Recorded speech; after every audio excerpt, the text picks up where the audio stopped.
اس کے ہاتھوں میں بھر بھر کے چوڑیاں ڈال دی گئی تھیں۔ اس نے ایک نظر خود کو شیشے میں دیکھا۔ آج وہ ہر اینگل سے حسن کی مثال لگ رہی تھی۔ لال لہنگا پہنے جس پر گولڈن رنگ سے کام ہوا تھا، اس کے چہرے پر بھی بیوٹیشن نے اپنے ہاتھ کی مہارت دکھائی تھی۔ وہ مبہوت زدہ خود کو شیشے میں دیکھ رہی تھی اور آج اسے اپنے حسن پر یقین نہیں آ رہا تھا۔ وہ بہت خوبصورت لگ رہی تھی۔ اس کے لمبے بالوں کو جوڑے کی شکل میں باندھا گیا تھا، جن میں سے دو لٹیں اس کے چہرے کے ارد گرد بکھری پڑی تھیں۔ کانوں اور گلے میں خوبصورت زیور پہنے وہ اس وقت مکمل طور پر دلہن کا روپ دھارے بیٹھی تھی۔ آج سے اس کی نئی زندگی شروع ہو جائے گی۔ وہ اس زندگی کے لیے دل سے خوش نہ سہی لیکن مطمئن ضرور تھی۔ یہ وہ دن ہوتا ہے جب ہر لڑکی نے اپنے لیے بہت سارے خواب دیکھے ہوتے ہیں۔ اسی طرح حیات نے بھی اپنے لیے بہت سارے خواب دیکھے تھے۔ اس کی آنکھوں میں آج امید تھی، ایک مان تھا کہ آج وہ ہمیشہ کے لیے اپنے گھر میں جائے گی، جہاں کوئی اسے یہ نہیں کہے گا کہ وہ کسی دوسرے کے گھر میں پڑی ہے۔ یہ سب یاد آتے اس کی آنکھوں میں نمی چھلکی۔ وہ اپنے ماضی میں ہی کہیں کھو گئی۔ حیات نفیس صاحب کی اکلوتی بیٹی تھی۔ نفیس صاحب اور ان کی بیوی چند سال پہلے ایک کار حادثے میں موت ہو گئی تھی، جس کے بعد حیات اکیلی رہ گئی۔ پھر اس کے تایا جاوید صاحب اسے اپنے گھر لے آئے تھے۔ کم سے کم وہ حیات کو اکیلا نہیں چھوڑ سکتے تھے۔ آخر حیات کا ان کے علاوہ کون تھا؟ حیات کے ماموں نے تو اسے رکھنے سے انکار کر دیا۔ ان کا کہنا تھا کہ ہم غریب لوگ ہیں، اپنے بچوں کی کفالت کریں یا پھر اس بچی کی کفالت کریں۔ ویسے بھی جاوید صاحب کے گھر کسی بھی چیز کی کمی نہیں تھی۔ خدا نے انہیں بہت نوازا تھا۔ وہ ایک انڈسٹری کے مالک تھے۔ جاوید مغل کا بزنس کی دنیا میں ایک بہت بڑا نام تھا۔ جاوید صاحب کا اکلوتا بیٹا ازغان مغل تھا۔ وہ اپنے اس بیٹے سے بہت محبت کرتے تھے اور بیٹا بھی اپنے والد کی بہت عزت کرتا تھا، مگر اس کی تائی رضیہ بیگم کو وہ کچھ خاص پسند نہیں تھی۔ ان کا بس نہیں چلتا تھا کہ حیات کو گھر سے باہر نکال دیں۔ وہ ہر وقت حیات کو اس بات کا طعنہ دیتی ہی رہتی تھی کہ وہ اپنے تایا کی دہلیز پر پڑی ہے، تاکہ کبھی بھی حیات کو اس بات کا احساس نہ ہو کہ آخر یہ گھر اس کے باپ کا بھی تو تھا۔ کبھی بھی تایا نے اس کی دل آزاری نہیں کی تھی، لیکن تائی اس کی انسلٹ کرنے کا کوئی بھی موقع ہاتھ سے جانے نہیں دیتی تھی، اور آج تائی کے چہرے کی خوشی دیکھنے والی تھی۔ آخر حیات شادی کرنے کے بعد اپنے گھر جا رہی تھی، ہمیشہ کے لیے۔ اس بلا سے جان چھوٹ جائے گی، اس سے بڑھ کر تائی کے لیے اور کوئی بھی چیز ضروری نہیں رہ گئی تھی۔ حیات کا رشتہ بچپن سے ہی اس خالہ کے بیٹے سے طے تھا۔ انہوں نے بچپن میں حیات کے پیدا ہوتے ہی حیات کو اپنے بیٹے فہد کے لیے مانگ لیا تھا، اور یہ رشتہ حیات کے والدین کی موت کے بعد بھی ختم نہ ہو سکا۔ خالہ کو اس سے کافی لگاؤ تھا، اس لیے خالہ چاہتی تھی وہ ان کی بہو بن جائے، اور حیات نے بھی 18 سال کی عمر میں ہی سارے کام سیکھ لیے تھے۔ ویسے بھی اس نے FSC ہی کی تھی۔ اس کے بعد تائی نے اسے پڑھنے نہیں دیا۔ ایک ہفتہ پہلے ہی وہ 18 سال کی ہوئی تھی، اور خالہ نے کہا تھا اس کے 18 سال کے ہوتے ساتھ ہی وہ اس کی شادی چاہتی ہیں۔ اس کی فہد سے نہ ہی تو کوئی دوستی تھی اور نہ ہی انڈرسٹینڈنگ تھی، لیکن پھر بھی ایک اطمینان تھا کہ اس کی شادی ہو رہی ہے اور وہ ہمیشہ کے لیے اپنے گھر جائے گی۔ دروازے پہ ہوتی دستک سے وہ ہوش میں آئی، ماضی سے باہر نکلی اور پلٹتے اس نے دروازے کی جانب دیکھا جہاں جاوید تایا کھڑے تھے۔ وہ کھل کر مسکرائی تھی۔ وہ آگے آئے اور اس کے سر پر ہاتھ رکھا۔ ماشاءاللہ، آج تو میری بیٹی بہت پیاری لگ رہی ہے، انہوں نے دل سے تعریف کی تھی۔ شکریہ تایا جان، وہ بھی دل سے خوش ہوئی۔ اسے فہد میں کچھ خاص دلچسپی نہیں تھی، مگر ایک دلی سکون تھا کہ کم سے کم اب اس گھر میں جانے کے بعد وہ تائی کے طعنے نہیں سنے گی، کیونکہ اکثر ازغان اور تایا کام پر ہوتے تھے اور ان کے پیچھے تائی اس پر کافی غصہ کرتی تھی اور اسے کافی طعنے دیتی تھی، جس بات سے وہ دونوں باپ بیٹا ناواقف تھے۔ بیٹا، تمہیں کبھی بھی کوئی بھی پریشانی ہو تو تم بلا جھجک اس گھر میں آ سکتی ہو، یہ مت سوچنا کہ یہ تمہارا گھر نہیں۔ تایا نے شفقت اور مان سے یہ الفاظ ادا کیے تھے۔ حیات کھل کر مسکرائی۔ جی تایا جی، وہ بس اتنا ہی کہہ سکی۔ چلو میں تمہاری خالہ سے فون کر کے پوچھتا ہوں آخر کتنی دیر ہے، ابھی تک بارات کیوں نہیں آئی۔ آ جاؤ، نیچے ہی چلتے ہیں۔ اسے نیچے آنے کا کہتے خود کمرے سے باہر نکل گئے۔ حیات بھی اپنا لہنگا سنبھالتی ہوئی اٹھی اور دروازے کی جانب قدم لیے۔ تایا نے اس کی شادی میں ہر قسم کا خرچہ کیا تھا، اسے کسی بھی چیز کی احساس کمتری کا احساس نہیں ہونے دیا تھا، کہیں وہ یہ نہ سمجھے کہ اس کی شادی کو گلے سے اتارا جا رہا ہے۔ گھر میں ہی ڈیکوریشن کی گئی تھی اور بارات کا انتظام بھی گارڈن میں ہی کیا گیا تھا، کیونکہ یہ گھر بہت بڑا تھا اور گارڈن بھی بہت کھلا اور ہوادار تھا۔ تایا نے بہت خوبصورت ڈیکوریشن کروائی تھی۔ انفیکٹ ازغان نے بھی اس ساری ڈیکوریشن کو اینالائز بھی کیا تھا۔ وہ قدم قدم سیڑھیاں اترتی نیچے آئی، چہرے پر مدھم سی مسکراہٹ تھی۔ اتنے میں ازغان جو لاؤنج سے اندر داخل ہو رہا تھا، کسی احساس کے تحت اس کا دھیان سیڑھیوں کی جانب گیا، جہاں سے وہ سیڑھیاں اترتی نیچے آ رہی تھی۔ چہرے پر مدھم سی مسکراہٹ تھی اور کچھ لمحوں کے لیے تو ازغان کھو ہی گیا۔ آج وہ بہت خوبصورت لگ رہی تھی۔ نہ چاہتے ہوئے بھی ازغان کے لبوں کو ایک مسکراہٹ نے چھوا۔ ازغان ہمیشہ خاموش رہتا تھا، اس نے کبھی بھی حیات سے زیادہ بات کرنے کی کوشش نہیں کی تھی۔ اس کا اور حیات کا رشتہ سوائے کزنس کے اور کچھ نہیں تھا۔ وہ اپنے کام سے آتا تھا اور اپنے کمرے میں بند ہو جاتا تھا، اور ویسے بھی حیات اس سے بہت ڈرتی تھی۔ ایک تو وہ اس سے پورے 10 سال بڑا تھا اور دوسرا وہ غصہ بہت کرتا تھا۔ اسے چھوٹی چھوٹی بات پر غصہ آ جاتا تھا، اور غصہ کیوں آتا تھا؟ وہ اپنی چیزیں مینج کرنے کا بہت شوقین تھا۔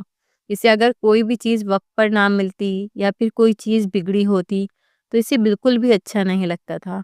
وہ اپنے کمرے کو بہت صاف ستھرا رکھتا تھا۔ وہ ایک آرگنائزڈ اور ویل سیٹلڈ بندہ تھا۔ ازغان جو بنا پل جھپکائے حیات کو دیکھ رہا تھا، اچانک اس کے کانوں میں جاوید صاحب کے غصے بھری آواز پڑی۔ اس نے چہرہ موڑے لاؤنج میں موجود صوفوں کی جانب دیکھا، جہاں وہ موبائل فون کان سے لگائے بیٹھے غصے سے بات کر رہے تھے۔ کیا تمہارا دماغ خراب ہو گیا ہے؟ کیا کہہ رہی ہو؟ بارات نہیں آئے گی؟ یقیناً وہ حیات کی خالہ سے مخاطب تھے۔ حیات بھی نیچے پہنچ گئی تھی اور پریشانی سے تایا کو دیکھ رہی تھی، کیونکہ اس کے کانوں میں بھی تایا کی غصے بھری آواز واضح پڑی۔ نہ جانے دوسری جانب سے تایا کو کیا بتایا گیا کہ تایا کے چہرے کا سارا خون نچڑ گیا۔ کیا فہد کسی اور لڑکی کو پسند کرتا تھا اور اس نے کہیں اور شادی کر لی؟ الفاظ تھے کہ پگھلتا ہوا سیسا جو ان تینوں کے کانوں میں گونجا۔ حیات کے چہرے کا سارا خون نچڑ گیا۔ وہ پھٹی پھٹی نگاہوں سے تایا کو دیکھ رہی تھی۔ تمہارا دماغ خراب ہے؟ تم اب مجھ سے معافی مانگ رہی ہو؟ یہاں میری بیٹی تیار ہوئی بیٹھی ہے، مہمان بارات کا انتظار کر رہے ہیں، اور تم کہہ رہی ہو کہ اب بارات نہیں آئے گی؟ تم نے میری عزت کو 2 ٹکے کی سمجھ رکھا ہے کیا؟ مجھ سے معافی مانگنے کی بجائے تمہیں اپنے بیٹے کی لگامیں کھینچنی چاہیے تھی۔ تایا نے شدید غصے کے عالم میں گرجتے ہوئے موبائل رکھ دیا اور وہیں اپنا سر پکڑے صوفے پر بیٹھ گئے، اور حیات نے خود کو گرنے سے سہارا دینے کے لیے بے ساختہ گرل پر ہاتھ رکھا اور ریلنگ کا سہارا لیا۔ ازغان کے چہرے پہ غصے کے دبے دبے تاثرات نمایاں ہوئے۔ اس کا دل تو چاہا ایک بار ابھی اور اسی وقت مغل ہاؤس سے باہر نکلے اور اس فہد کا دماغ ٹھکانے لگائے۔ جب اسے اس شادی میں کوئی انٹرسٹ ہی نہیں تھا تو پھر اس نے اپنے والدین کو منع کیوں نہیں کیا؟ کیوں اس کی والدہ نے یہ بات شادی والے دن تک پہنچا دی؟ وہ جانتا تھا اب بارات نہیں آئی اور اس کے باپ کی کتنی بدنامی ہوگی۔ وہ اپنا غصہ ضبط کرتا ہوا جاوید صاحب کے پاس آیا اور وہیں ان کے پاس صوفے پر بیٹھا ان کے کندھے پہ ہاتھ رکھا۔ ابا پریشان مت ہوں، سب ٹھیک ہو جائے گا۔ جاوید صاحب جیسے چونکے تھے، انہوں نے چہرہ اٹھائے ازغان کو دیکھا، جس کی آنکھوں میں امید تھی، سب کچھ ٹھیک ہو جانے کی امید۔ ان کی نظر حیات تک گئی، جو کچھ فاصلے پہ کھڑی تھی، اور اس کی آنکھوں سے نہ چاہتے ہوئے بھی آنسو بہنے لگے تھے۔ کیا وہ اتنی ارزاں تھی کہ اس طرح اسے ٹھکرا دیا جاتا؟ جاوید صاحب یکٹک ان دونوں کو دیکھے جا رہے تھے اور ان کے دماغ میں کوئی تانا بانا بن رہا تھا۔ پھر وہ اچانک ایک فیصلے پر پہنچے۔ انہوں نے ایک نظر ازغان کو دیکھا۔ ازغان بیٹا، اب تم ہی میری عزت رکھ سکتے ہو۔ ان کا ہاتھ ازغان کے ہاتھ کے گرد آیا اور انہوں نے مضبوط گرفت کیے ازغان کو دیکھا۔ ازغان اپنے باپ کی بات ہرگز نہ سمجھ سکا۔ ابا، آپ کیا کہنے کی کوشش کر رہے ہیں؟ اس نے دوبارہ پوچھا۔ حیات سے نکاح کر لو، ورنہ میں لوگوں کو کیا جواب دوں گا کہ میری بیٹی میں ایسی کون سی برائی تھی کہ بارات نہیں آئی؟ ان کی آنکھوں میں نمی چھلکی تھی اور ایک پل کے لیے تو ازغان کا دماغ گھوما۔ اس نے ایک نظر حیات کو دیکھا، جس کے اپنے چہرے پر حیرت تھی۔ دیکھو بیٹا، میں تمہارا باپ ہوں، پلیز مجھے منع مت کرنا، اب تم ہی میری عزت رکھ سکتے ہو، تم جانتے ہو نا میری عزت تمہاری عزت ہے۔ اس کے باپ کے الفاظ میں بے بسی واضح تھی۔ اذغان نے ایک نظر حیات کو دیکھا، حیات نے بھی اسی پل اسے دیکھا تھا اور وہ پریشان ہوتی نگاہیں جھکا گئی تھی۔ جاوید صاحب صوفے سے اٹھے اور اس کے پاس پہنچے۔ دیکھو بیٹا، تم اذغان سے نکاح کر لو، میری عزت رکھ لو۔ اس سے پہلے وہ اس کے سامنے ہاتھ جوڑتے، حیات نے ان کے دونوں ہاتھ پکڑ لیے۔ تایا جان، ایسی بات مت کریں، آپ جہاں چاہیں گے میں وہاں شادی کر لوں گی۔ اس نے عزت سے تایا کا مان بڑھا دیا تھا۔ ویسے بھی اب فہد اسے ٹھکرا چکا تھا تو وہ کہاں جاتی، مگر اصل ٹینشن تو اسے تائی کی تھی۔ وہ جانتی تھی کہ تائی یہ نکاح کبھی نہیں ہونے دیں گی، مگر تائی کو انکار کرنے کا موقع ہی کب ملا؟ تایا نے تو ان کے سر پر بم پھوڑا تھا اور ان کے سامنے ان دونوں کو اسٹیج پر بٹھا دیا گیا۔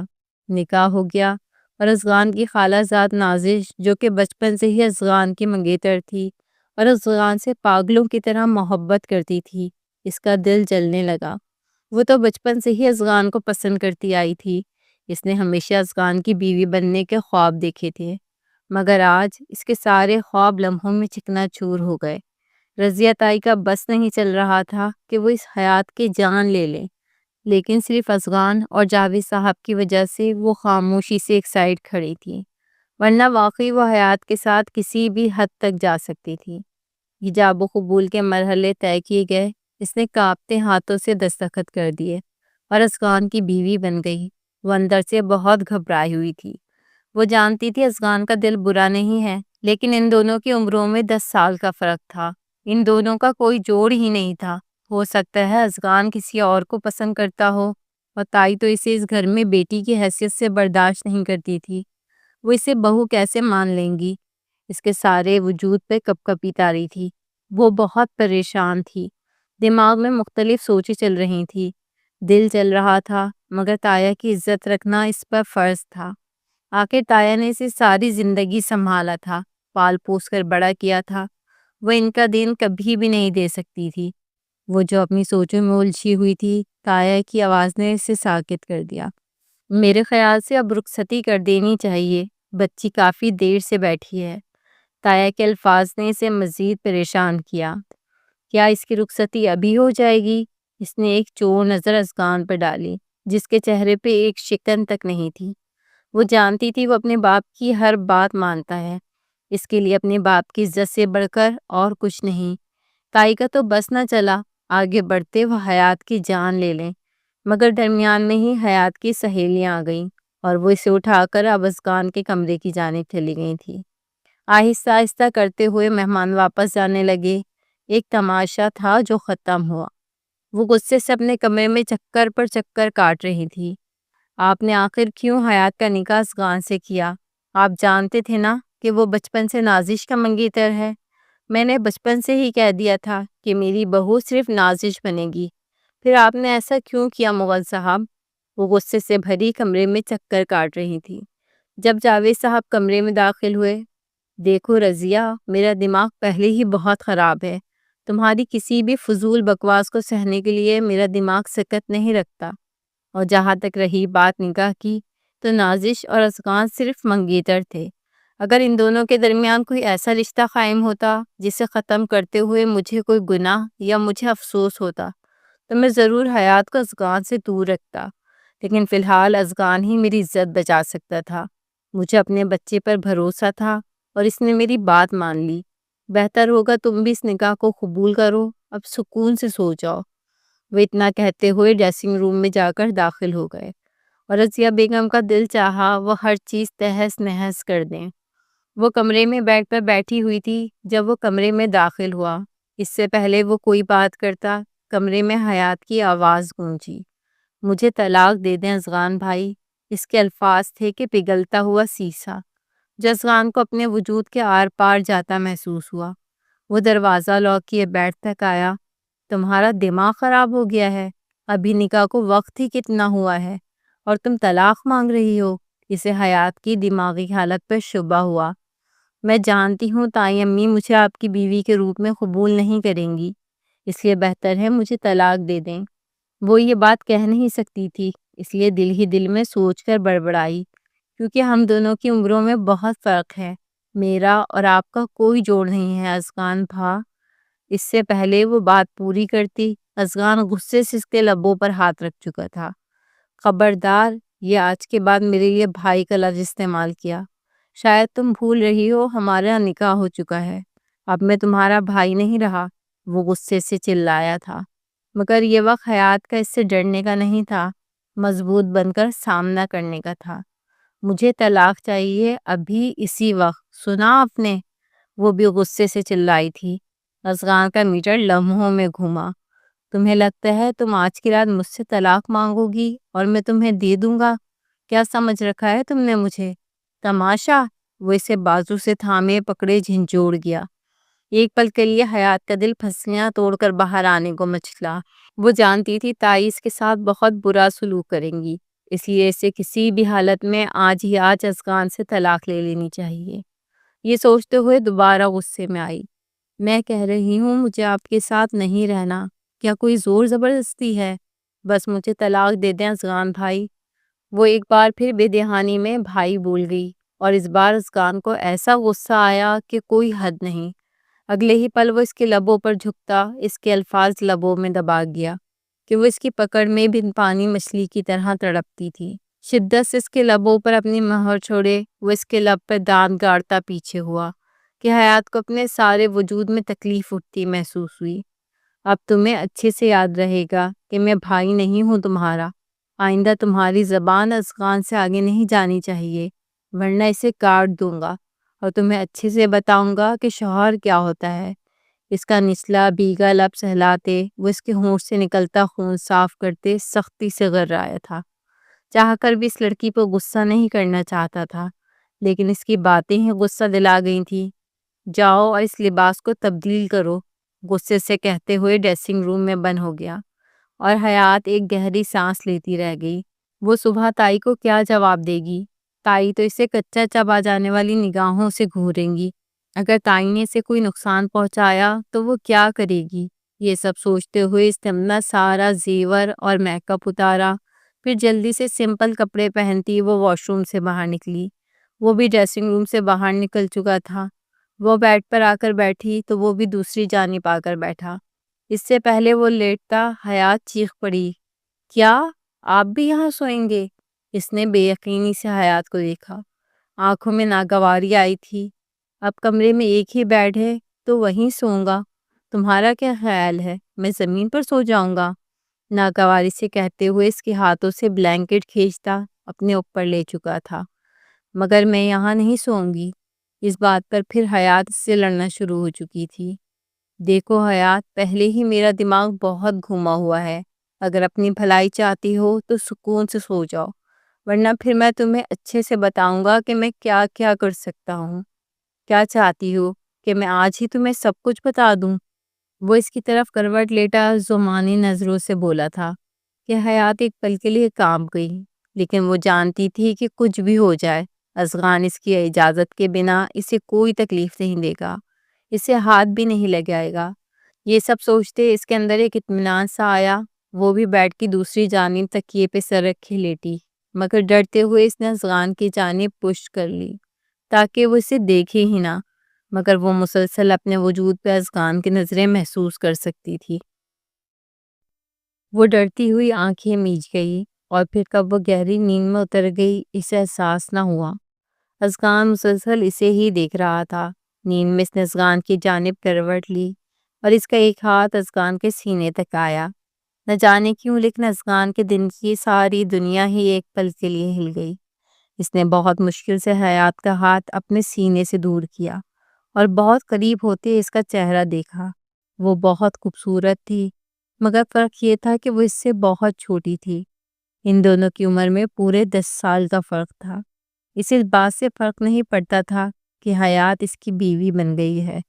اس نے کبھی بھی نازش میں دلچسپی نہیں لی تھی۔ نازش بھی ٹھیک شکل کی مالک تھی، مگر حیات سے کم ہی خوبصورت تھی۔ نازش اور ازغان ہم عمر تھے، مگر حیات اس سے 10 سال چھوٹی تھی۔ اس نے کبھی بھی حیات کے بارے میں یہ سب سوچا نہیں تھا۔ کیونکہ وہ بچپن سے جانتا تھا کہ حیات فہد کی منگیتر ہے، مگر آج پہلی بار اسے اپنی بیوی کے روپ میں دیکھتے ہوئے اذغان کو کوئی سکون ہوا تھا۔ ایک عجیب سا احساس تھا جو سارے وجود میں پھیل گیا۔ وہ یک ٹک اس کے چہرے کو دیکھ رہا تھا جو سوئی ہوئی بہت معصوم لگ رہی تھی۔ ابھی 4 دن پہلے ہی تو وہ کتنی خوش تھی جب اس نے اپنی 18ویں سالگرہ منائی تھی۔ وہ اسے کوئی بھی تکلیف نہیں دینا چاہتا تھا کیونکہ وہ اس سے بہت چھوٹی تھی، اس لیے اس سے دور ہونے کی کوشش کرنے لگا۔ لیکن نہ جانے اس لڑکی میں ایسا کیا سحر تھا جو وہ کچھ ہی گھنٹوں میں سے اپنے سحر میں جکڑتی جا رہی تھی، یا پھر شاید یہ نکاح کی طاقت تھی جو اسے اذغان سے دور نہیں ہونے دے رہی تھی۔ اذغان کا شدت گریہ سے دل چاہا کہ یہ معصوم گال اپنے لبوں سے چھوئے۔ وہ تو سو رہی تھی، اسے کیا پتہ چلے گا۔ یہ سوچتے ہوئے ہی اذغان شدت سے اس کے چہرے کے قریب ہوتے اس کے دونوں گالوں پہ اپنے لبوں سے لمس چھوڑ گیا۔ اس کے لمس سے حیات تھوڑا سا کسمسائی تھی، پھر دوبارہ گہری نیند میں اتر گئی۔ اسے سوتے دیکھ کر اذغان کی آنکھ کب لگی اسے خود احساس نہ ہوا۔ اگلی صبح کا آغاز ہو چکا تھا۔ وہ کب سے ڈریسنگ روم کا دروازہ بجا رہا تھا۔ بس کرو حیات، باہر نکل آؤ۔ نہ جانے وہ اندر بیٹھی کیا کر رہی تھی، اوپر سے اس نے ڈریسنگ روم کو اندر سے لاک کر رکھا تھا۔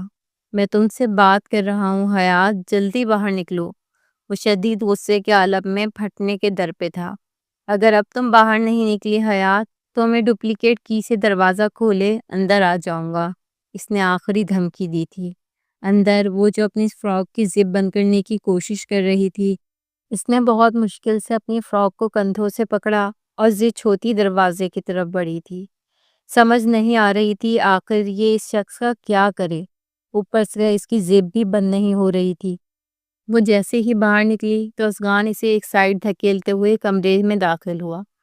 اس نے بہت مشکل سے خود کو گرنے سے بچانے کے لیے ڈریسنگ روم کے دروازے پر ہاتھ رکھا تھا۔ اب وہ کبرڈ کھولے اپنے لیے ڈریس نکال رہا تھا اور وہ اسے دیکھ رہی تھی۔ ایسے کیا دیکھ رہی ہو؟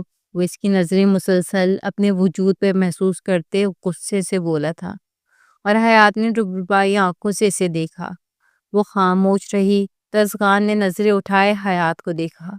وہ دونوں کندھوں سے اپنی فراک سنبھالے کھڑی تھی۔ اسے کچھ گڑبڑ لگی۔ ایسے کیوں کھڑی ہو؟ اس نے کچھ سختی سے پوچھا۔ حیات خاموش تھی۔ تم سے کچھ پوچھ رہا ہوں، وہ اس کی طرف قدم لیتے بولا۔ وہ یہ زپ بند نہیں ہو رہی، وہ بامشکل بولی تھی۔ اذغان کا دماغ بھگ سے اڑا۔ اس نے ایک لمحے سے پہلے حیات کا کندھا پکڑے اسے گھمایا کہ اس کی پشت اذغان کے سینے سے آ لگی۔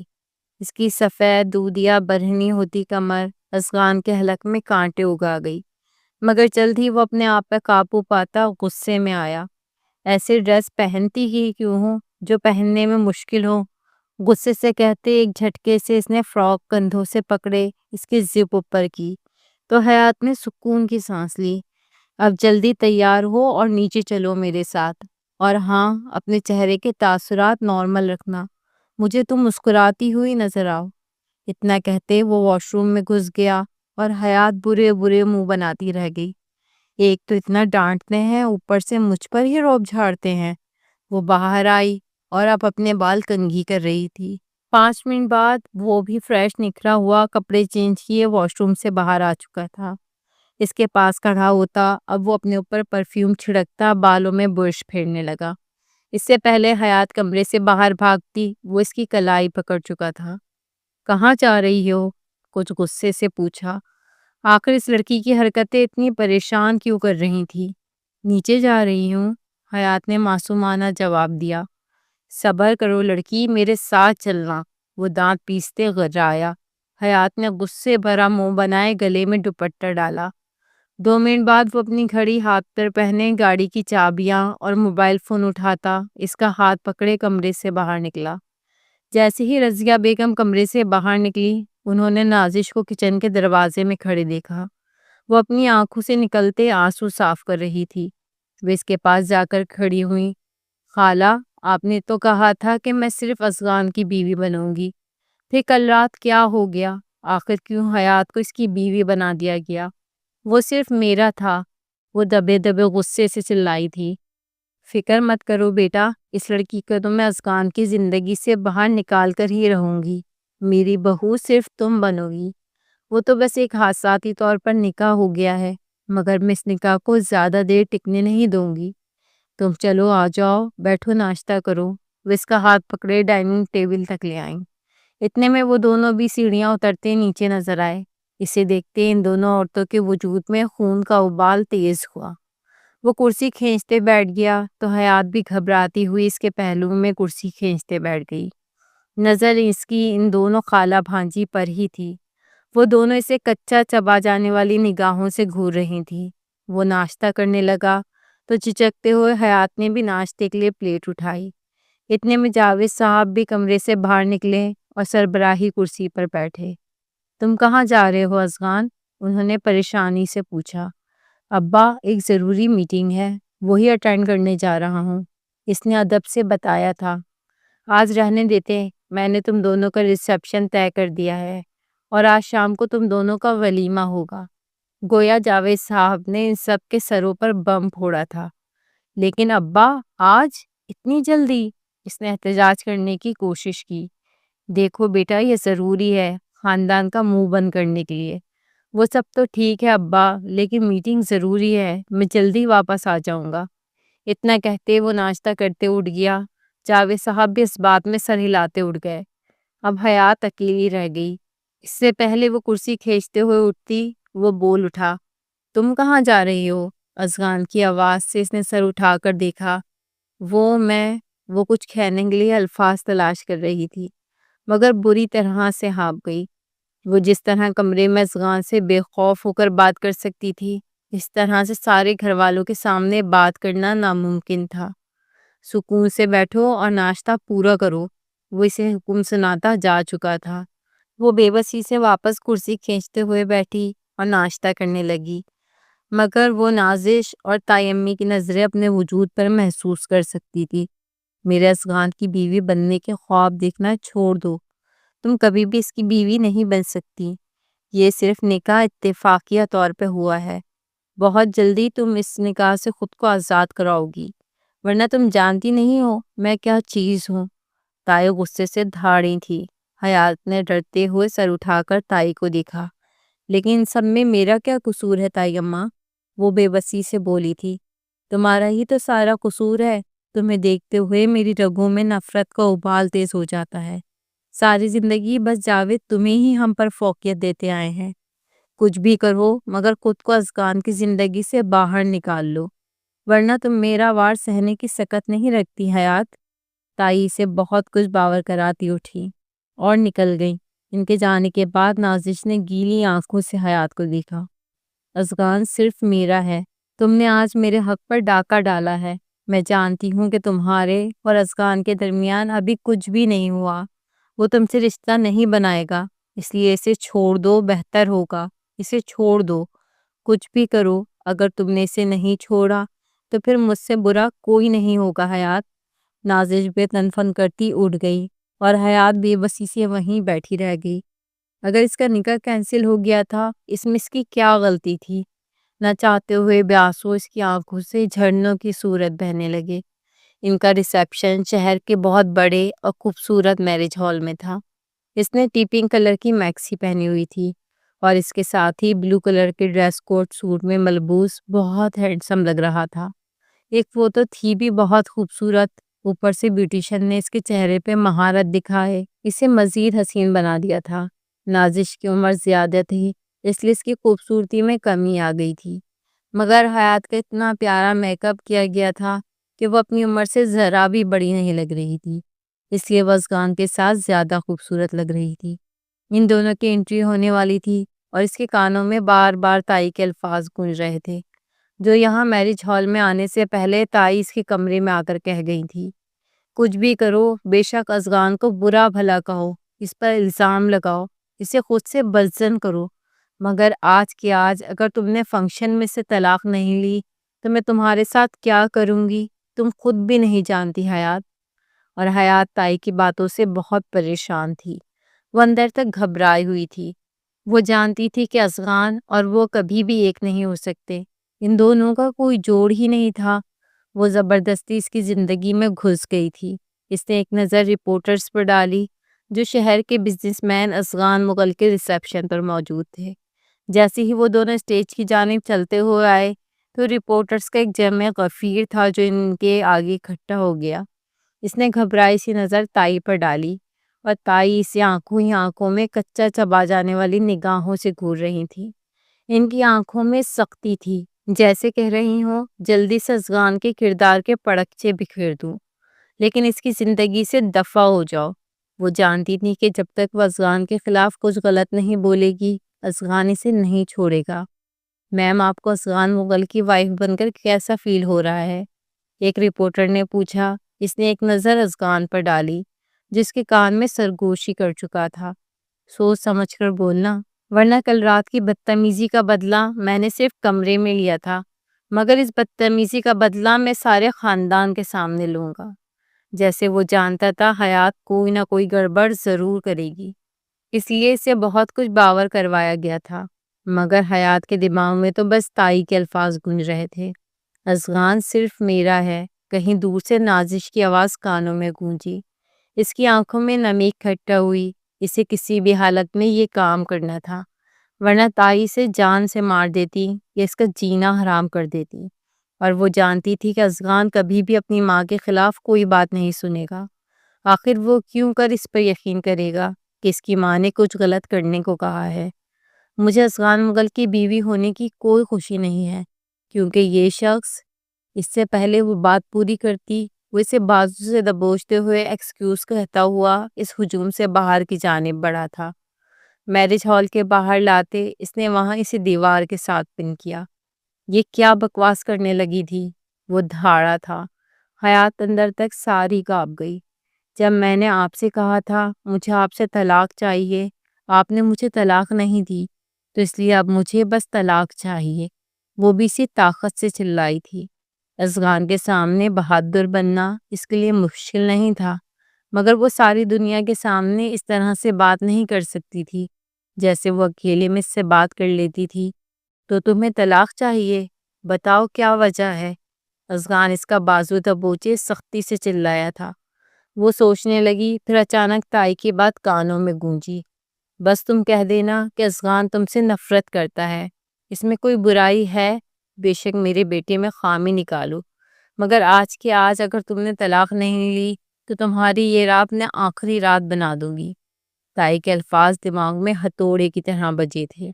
کیونکہ آپ مجھے پسند نہیں کرتے، آپ مجھ سے نفرت کرتے ہیں، وہ روتے ہوئے بولی، آنکھوں سے نہ چاہتے ہوئے آنسو بہنے لگے۔ اچھا، اور تمہیں کس نے کہا میں تم سے نفرت کرتا ہوں؟ افغان نے غصے سے اسے گھورتے ہوئے پوچھا۔ اگر مجھے ناپسند نہ کرتے تو مجھے احساس دلاتے کہ میں آپ کی بیوی ہوں، لیکن آپ نے تو مجھے چھوا تک نہیں۔ میں ساری دنیا کو بتاؤں گی کہ آپ نے مجھے سیٹسفائی نہیں کیا۔ اس نے بہت تکلیف سے الفاظ بولے تھے، ورنہ اپنے ہی شوہر کے بارے میں ایسے الفاظ کہتے ہوئے وہ خود 100 موت مری تھی۔ وہ جانتی تھی وہ افغان کے غصے کو آسمان تک پہنچا چکی ہے، اس لیے سختی سے آنکھیں میچ گئی۔ افغان کے غصے کا گراف آسمان تک پہنچا۔ کچھ دیر تک وہ کچھ نہیں بولا تو حیات نے ڈرتے ہوئے آنکھیں کھولی۔ ٹھیک ہے، اندر جاؤ اور ساری میڈیا کے سامنے یہی بات کہو کہ میں تمہیں پسند نہیں کرتا، اس لیے تم سے کوئی بھی رشتہ نہیں بنایا، تو میں تمہیں وہیں کھڑے کھڑے ساری دنیا کے سامنے طلاق دے دوں گا۔ لیکن اگر تم یہ بات نہیں کہہ سکی تو پھر آج کی رات میں تمہیں بتاؤں گا کہ مجھے تم کتنی ناپسند ہو اور کتنی پسند ہو۔ وہ اس کے کان میں دھاڑا تھا اور ایک پل سے پہلے حیات کی زبان گنگ ہو گئی۔ وہ یہ بات کبھی بھی کسی کے سامنے نہیں کہہ سکتی تھی، اکیلے میں کہنا اور بات تھی، لیکن ساری دنیا کے سامنے یہ بات کہنا اپنے شوہر کے بارے میں یہ ناممکن تھا، اور شاید افغان جانتا تھا یہ ناممکن ہے، اس لیے اسے جان بوجھ کر ایسی بات کرنے کو کہہ رہا تھا۔ جاؤ حیات مغل، تمہارے پاس صرف آج آخری موقع ہے، جاؤ اور ساری دنیا کے سامنے یہ بات کہہ دو، مجھ سے طلاق لے لو، میں تم سے وعدہ کرتا ہوں میں تمہیں اس بھرے مجمع میں طلاق دے کر جاؤں گا۔ لیکن اگر تم یہ بات کہنے میں ناکام رہی تو پھر آج کی رات تمہاری زندگی کی سب سے بھیانک رات ہوگی۔ وہ اس کا بازو سختی سے دبوچتے ہوئے کر آیا تھا اور حیات کو لگا کہ وہ ابھی زمین بوس ہو جائے گی۔ وہ مزید کھڑی بھی نہیں ہو پائی، اس کے الفاظ دماغ گھما گئے تھے۔ وہ اس کا ہاتھ پکڑے میرج ہال کے اندر داخل ہوا اور اس کے ہاتھ پہ پکڑ سخت کی تھی اور دوبارہ رپورٹرز کے ہجوم میں لا کر کھڑا کیا۔ وہ مسترب سی خاموش کھڑی تھی۔ جلدی بولو، اس کا بازو سختی سے جھنجھوڑتے ہوئے افغان نے اس کے کان میں سرگوشی کی۔ عطائی مسترب سی سے دیکھ رہی تھی، آخر وہ کچھ کیوں نہیں بول رہی تھی۔ وہ رپورٹرز کا ایک جمع غفیر دیکھ رہی تھی۔ اس کے کانوں میں تائی کے، نازش کے اور افغان کے الفاظ گڑمڑ ہو رہے تھے۔ آنکھوں کے سامنے اندھیرا چھانے لگا، چہرے پر پریشانی اور پسینے کے قطرے نمایاں ہوئے۔ وہ بے حد گھبرائی تھی۔ افغان مسلسل اسے بولنے کے لیے اکسا رہا تھا۔ وہ جانتا تھا کہ وہ اتنی بہادر کبھی بھی نہیں ہے کہ وہ کچھ بھی بولے۔ وہ خوفزدہ نگاہوں کے ساتھ ان رپورٹرز کو دیکھ رہی تھی۔ آنکھوں کے سامنے اندھیرا چھایا اور پھر وہ دھڑام سے زمین بوس ہوئی، مگر اس کا ساکت ہوتا وجود اس سے پہلے زمین پر لگتا۔ افغان بیچ راستے میں ہی اسے اپنی باہوں میں لے چکا تھا۔ مجمع میں فوراً باتیں ہونے لگی، ہلچل سی مچ اٹھی کہ آخر یہ کیا چل رہا ہے، مگر وہ بنا کسی کی کوئی بات کا جواب دیے اس کے بے ہوش وجود کو باہوں میں اٹھائے میرج ہال سے باہر نکلتا چلا گیا۔ افغان کو غائب ہوئے 1 گھنٹے سے زیادہ ہو گیا تھا۔ وہ واپس گھر نہیں آیا اور نازش پریشانی سے لاؤنج میں ٹہل رہی تھی۔ آخر یہ دونوں کہاں رہ گئے؟ ان دونوں خالہ بھانجی کی جان حلق میں اٹکی تھی۔ اتنے میں جاوید صاحب لاؤنج میں داخل ہوئے۔ رضیہ تائی فوراً ان کی جانب بڑھی۔ یہ افغان کہاں رہ گیا؟ اب تک آیا کیوں نہیں؟ وہ حیات کو اپنے ساتھ لیے وہیں سے میرج ہال سے باہر نکل گیا تھا۔ اس کے بعد وہ کہاں گیا کوئی نہیں جان پایا۔ جاوید صاحب پرسکون ہوتے آگے بڑھے اور لاؤنج کے صوفے پر بیٹھ گئے۔ وہ آج نہیں آئے گا، الفاظ تھے کہ پگھلتا ہوا سیسا جو ان دونوں عورتوں کے وجود میں اترا۔ مگر کیوں؟ رضیہ بیگم نے کلس کر پوچھا تھا۔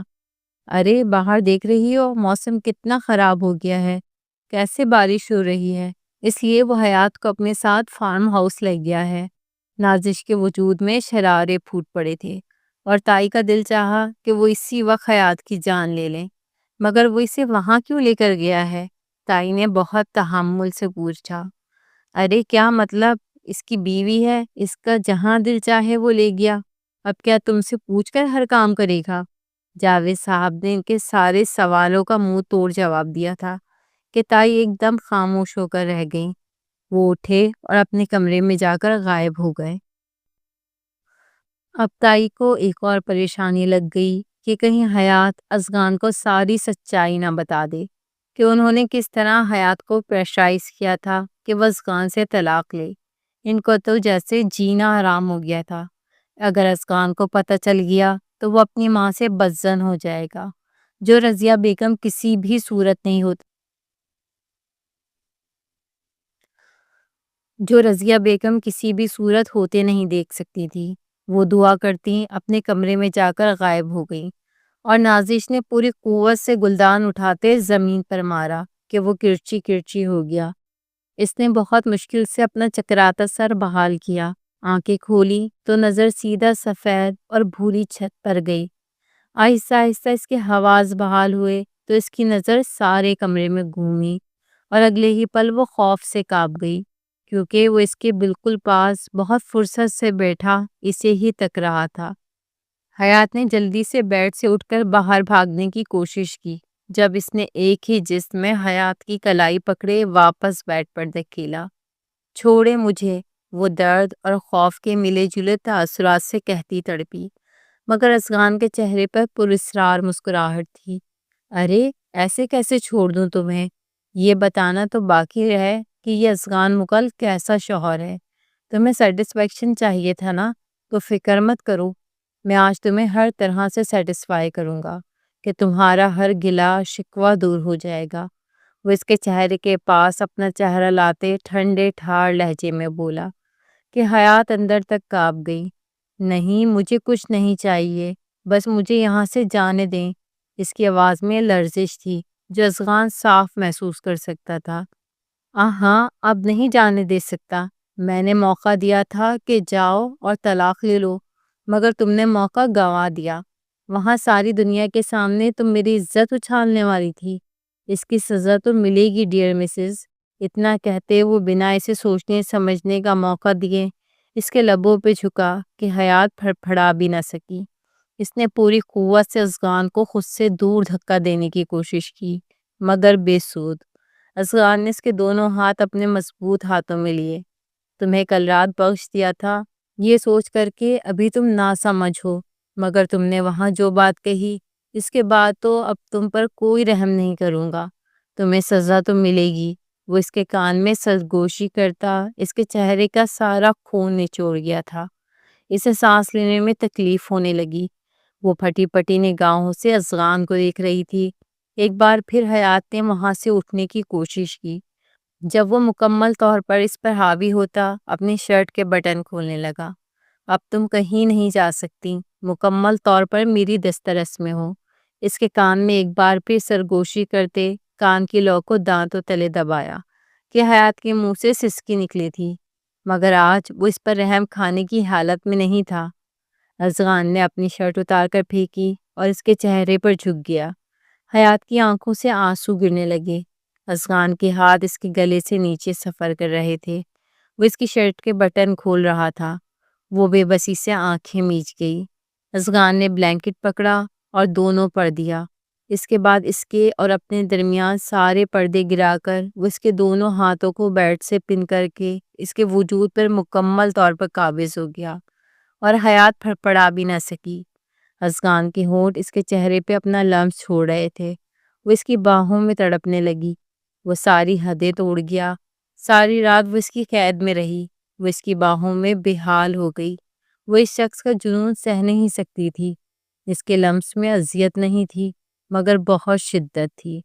حیات کو وہ لمس تکلیف دہ نہیں لگا، مگر وہ تکلیف میں تھی۔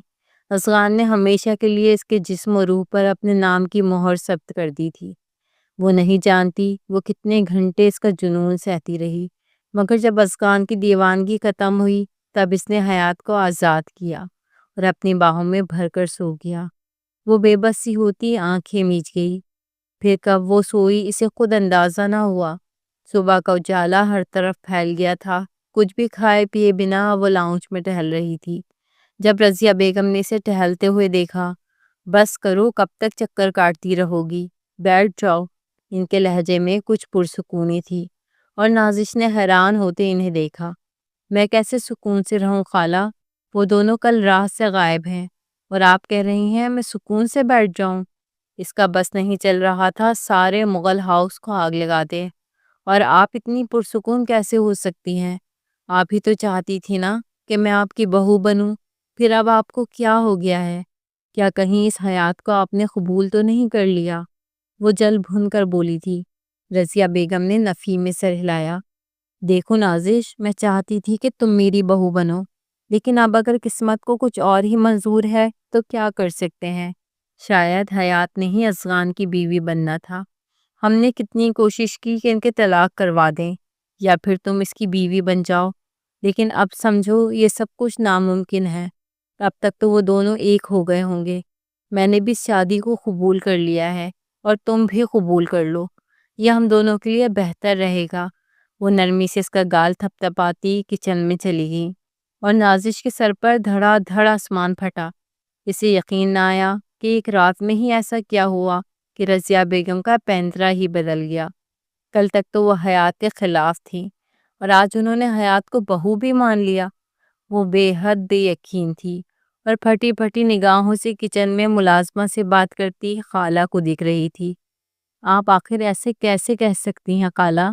اس نے صدمے سے پوچھا تھا، مگر رضیہ بیگم خاموش رہیں۔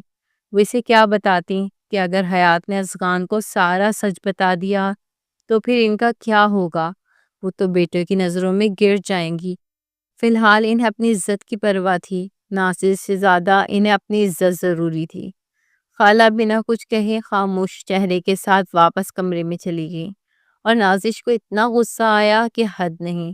وہ جلدی سے اپنے کمرے میں آئی اور پھر موبائل ڈھونڈ رہی تھی۔ ڈریسنگ ٹیبل پہ اسے اپنا موبائل پڑا ملا۔ اس نے موبائل اٹھایا اور جلدی سے حیات کا نمبر ڈائل کیا۔ دوسری طرف فارم ہاؤس میں کمرے میں شیشے کے سامنے کھڑا اپنے بال بناتا ازغان، اس کی نظر حیات کے موبائل پر پڑی۔ اس نے حیرانی سے دیکھا، نازش کی کال آ رہی تھی۔ اس کی ایک نظر واش روم کے بند دروازے پر گئی۔ حیات واش روم میں بند تھی۔ وہ بیڈ تک آیا اور حیات کا موبائل اٹھایا اور کچھ سوچتے ہوئے اس نے کال ریسیو کرتے ہوئے موبائل کان سے لگایا۔ اس سے پہلے وہ کچھ بولتا، نازش کی غصے بھری آواز موبائل کے اس پار گونجی۔ میں تمہاری جان لے لوں گی حیات، تم نے سوچا بھی کیسے؟ تم ازغان کے ساتھ ایک خوشیوں بھری زندگی گزارو گی اور میں برداشت کروں گی؟ میں نے تمہیں کل رات موقع دیا تھا کہ بے شک ازغان کو خود سے نفرت کرنے پر مجبور کرو، بے شک اس کے کردار پر کوئی الزام لگاؤ، مگر اس سے طلاق لو، لیکن تم نے ایسا کچھ نہیں کیا۔ تم نے وہ موقع گوا دیا۔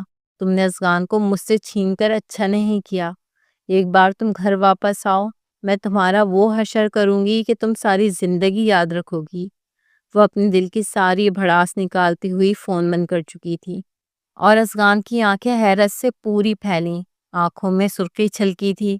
اس کا غصے کے مارے برا حال تھا۔ اتنی بڑی بات حیات نے اس سے چھپائی، اس لیے وہ کل رات ایسی بہکی بہکی باتیں کر رہی تھی۔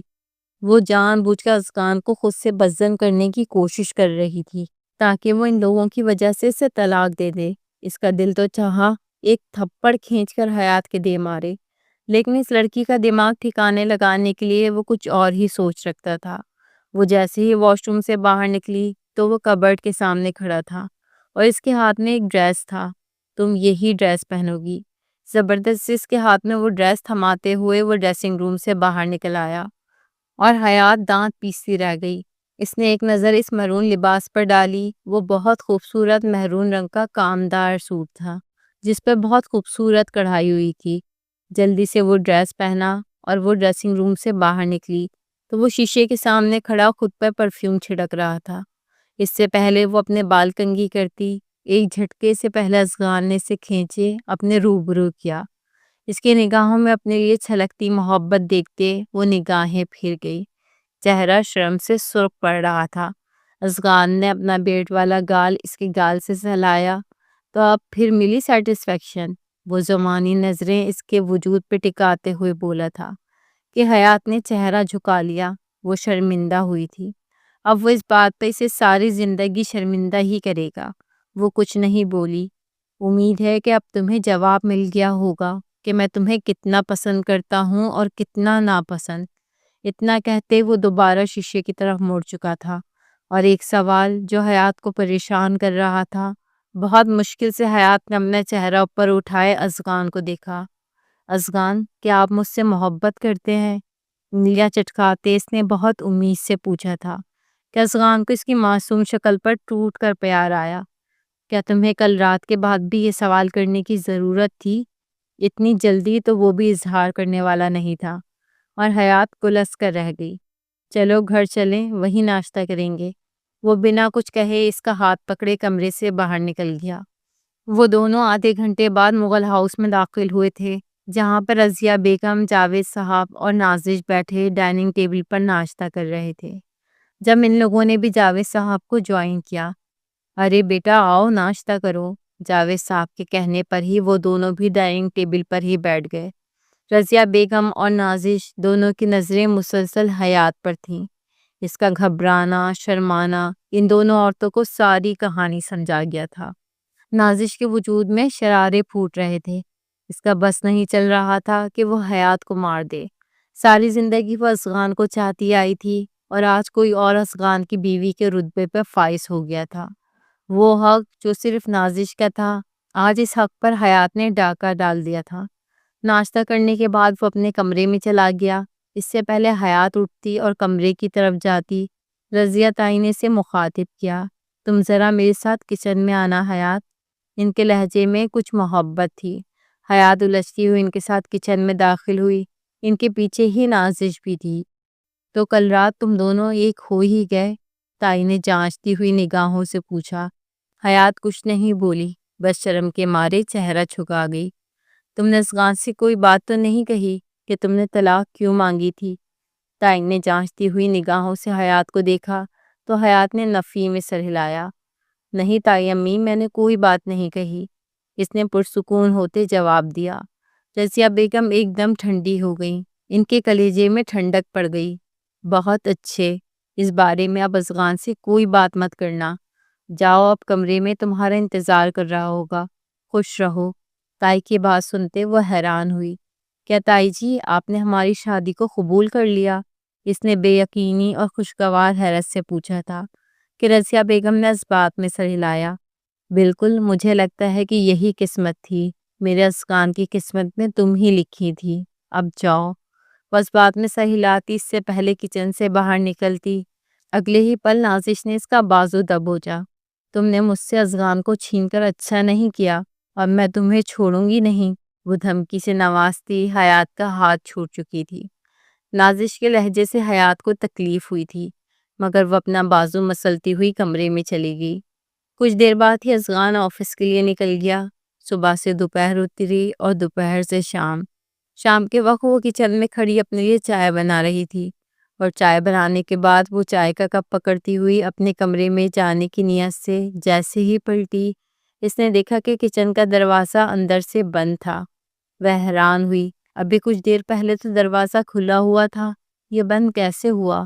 وہ دروازے کی جانب بڑھی تھی، اس سے پہلے وہ دروازے تک پہنچتی نہ جانے کہاں سے کوئی نقاب پوش شیلف کے پیچھے سے باہر نکلا، اور اگلے ہی پل اس نے حیات کا بازو دبوچا۔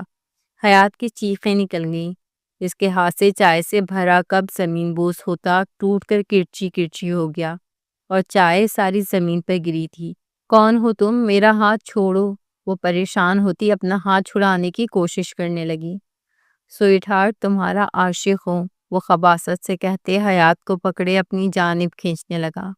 ازغان جو ابھی مغل ہاؤس میں داخل ہوا تھا، اسے کچن سے کچھ شور کی آواز آئی تو وہ کچن کی طرف چلا گیا۔ جیسے ہی اس نے کچن کا دروازہ کھولا تو کسی مرد کو حیات کے چہرے کی طرف جھکتے ہوئے پایا۔ کسی نے ازغان کے وجود میں شرارے پھوڑ دیے تھے۔ وہی جھٹکے سے آگے بڑھا اور اس شخص کو گریبان سے پکڑے اس کے چہرے پر پے در پے مکے مارے۔ شور کی آواز سنتے رضیہ بیگم بھی کمرے سے باہر نکل آئیں، اور نازش جو کہ سارا تماشا چھپی بڑے مزے سے دیکھ رہی تھی، اس کے چہرے پر پریشانی چھائی۔ اس نے یہ سوچتے ہوئے اس مرد کو یہاں کچن تک داخل کر دیا تھا کہ وہ حیات کو کسی غیر مرد کے ساتھ دیکھتے حیات پر غصہ کرے گا، لیکن یہاں تو الٹا ہو گیا، ازغان تو اس مرد کو ہی مارنے لگا۔ کیا کر رہے ہو؟ چھوڑو اسے۔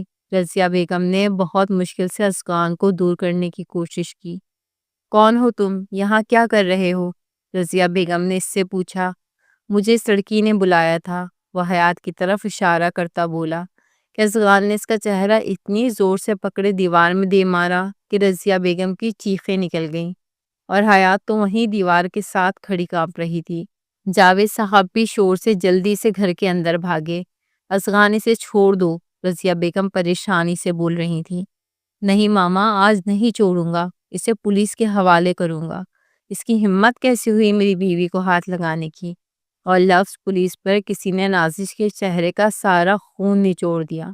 انہوں نے کافی کوشش کی کہ ازغان کا غصہ کم کریں، لیکن ازغان نے رضیہ بیگم کی کوئی بات نہیں سنی اور پولیس کو بلا کر ہی دم لیا۔ وہ شخص دونوں ہاتھ جوڑتا رہا، مجھے چھوڑ دو، مجھے اس لڑکی نے بلایا تھا۔ بالآخر اس نے نازش کی جانب اشارہ کیا، اور ان سب کے چہرے پر حیرت ابھری تھی۔ ازغان نے بنا کچھ کہے اسے پولیس کے حوالے کر دیا۔ پولیس کے جانے کے بعد وہ سختی سے نازش کی طرف پلٹا تھا۔ میں نے تمہیں آج چھوڑ دیا ہے نازش، لیکن آج کے بعد اگر تم نے مغل ہاؤس کے دروازے پار کیے تو مجھ سے برا کوئی نہیں ہوگا۔ آج کے بعد کبھی بھی میرے گھر میں قدم رکھنے کی کوشش مت کرنا۔ وہ سختی سے انگلی اٹھائے نازش کو وارن کیے حیات کی جانب بڑھا، اور پتھر بنی حیات کا ہاتھ پکڑا اور اسے اپنے ساتھ لیے کمرے کی جانب چل پڑا، اور نازش کا دل ٹکڑوں میں ٹوٹا تھا۔ تم نے کیوں کیا ایسا نازش؟ جاوید صاحب کچھ افسوس اور تکلیف سے پوچھ رہے تھے۔ تو میں کیا کرتی خالو، ساری زندگی مجھے ازغان کی بیوی بننے کے خواب دکھاتے رہے آپ لوگ، اور پھر اس کا آخر میں حیات سے نکاح کر دیا۔ وہ غصے کے عالم میں پھٹی تھی، اور پھر بنا رکے وہ مغل ہاؤس سے باہر نکل آئی۔ وہ آج جان گئی تھی کہ کبھی بھی ازغان اس کی قسمت میں لکھا ہی نہیں تھا۔ شاید خدا نے اس کی قسمت ازغان سے بہتر بنائی تھی، کتنی کوشش کی اس نے حیات کو افغان سے دور کرنے کی، ان دونوں کی زندگیوں میں زہر گھولنے کی، لیکن وہ دونوں پھر بھی آج ایک تھے۔ وہ کمرے کا دروازہ بند کرتا پلٹا اور غصے سے حیات کو بیڈ کی جانب دھکیلے تھا۔ حیات کے چہرے پہ خطرناک حد تک تکلیف تھی، وہ آنسو بہا رہی تھی۔ وہ بنا اسے سوچنے سمجھنے کا موقع دیے اس کا جبڑا دبوچے، اس کے چہرے پہ سختی سے اپنے لبوں کا لمس چھوڑنے لگا کہ حیات کو سانس لینے میں تکلیف ہونے لگی۔ جب وہ تمہیں پریشان کر رہی تھی تو پھر مجھے بتا نہیں سکتی تھی؟ وہ غصے سے غراتے ہوئے بولا تھا کہ حیات کانپ گئی۔ میں آپ کو بتانا چاہتی تھی افغان، لیکن مجھے لگا شاید آپ میری بات کا یقین نہ کریں۔ ویسے بھی وہ آپ کی بچپن سے منگیتر رہی ہے اور مجھے یہ لگا تھا شاید آپ اسے پسند کرتے ہوں۔ وہ بہت مشکل سے بہتے آنسوؤں کے درمیان بولی تھی کہ افغان کا دل چاہا کہ وہ حیات کو اچھی بھلی سزا دے۔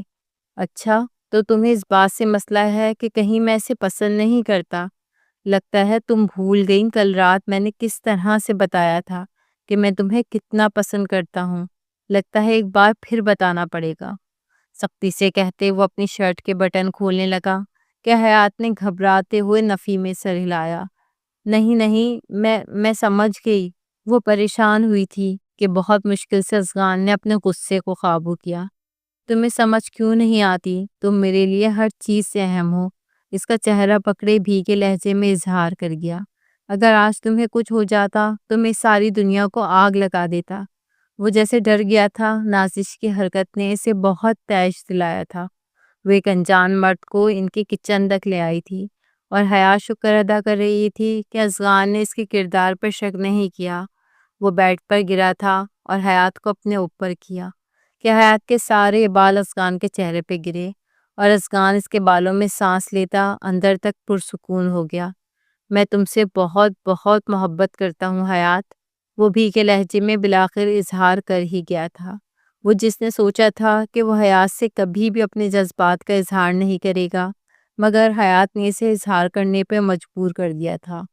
یہ عورت بھی نا بس مرد سے کیا کیا کروا لیتی ہے، وہ محض سوچ ہی سکا اور حیات اس کے سینے سے لگی نم آنکھوں سے ہنس پڑی تھی۔ اسے سکون ملا تھا کہ افغان اس سے محبت کرتا ہے۔ اس کی قسمت میں کوئی فہد نہیں تھا، اس کی قسمت تو ہمیشہ سے ہی افغان کے ساتھ جڑی تھی۔ وہ افغان کی تھی، اسے افغان تک ہی آنا تھا۔ اگر فہد اسے ریجیکٹ نہیں کرتا تو پھر وہ کیسے افغان کی بیوی بنتی اور کیسے اپنی قسمت پر رشک کرتی؟ اس کی داستان بہت خوبصورت تھی، جس نے حیات کو اندر تک پرسکون کر دیا تھا۔